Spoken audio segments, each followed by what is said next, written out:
ঢাকার বিশেষায়িত হাসপাতাল এবার কেয়ার হাসপাতালে বর্তমানে বিএনপির ৩ বারের সাবেক প্রধানমন্ত্রী বেগম খালেদা জিয়ার সুস্থতা সংক্রান্ত অবস্থা উদ্বেগজনক।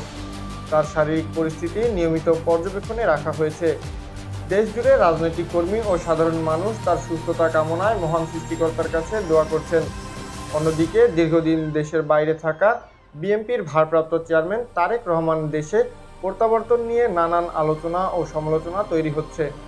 কিছু অনলাইন প্ল্যাটফর্মে বলা হচ্ছে তিনি দেশে ফিরছেন, তবে আনুষ্ঠানিকভাবে এখনও কিছু জানানো হয়নি। তাই তার দেশে আসা বিষয়টি নিশ্চিতভাবে বলা যাচ্ছে না। সূত্র জানিয়েছে, দেশে ফেরার পর তারেক রহমান প্রথমেই হাসপাতালে থাকা তার মাকে দেখতে যাবেন এবং পরবর্তীতে দলের কার্যক্রম আরও গতিশীল করতে পদক্ষেপ নেবেন। তার নিরাপত্তা নিশ্চিত করতে এসএসএফ সহ বিভিন্ন নিরাপত্তা কর্মী মোতায়েন করা হয়েছে। এসএসএফ জানিয়েছেন, যে কোনো পরিস্থিতিতেই তারা তারেক রহমানকে নিরাপদ রাখতে সক্ষমতা রাখে। দেশবাসী এবং রাজনৈতিক মহল এখন সকলের নজরের কেন্দ্রভূত হয়েছে খালেদা জিয়ার সুস্থতা এবং তারেক রহমানের সম্ভাব্য দেশে প্রত্যাবর্তনের দিকে।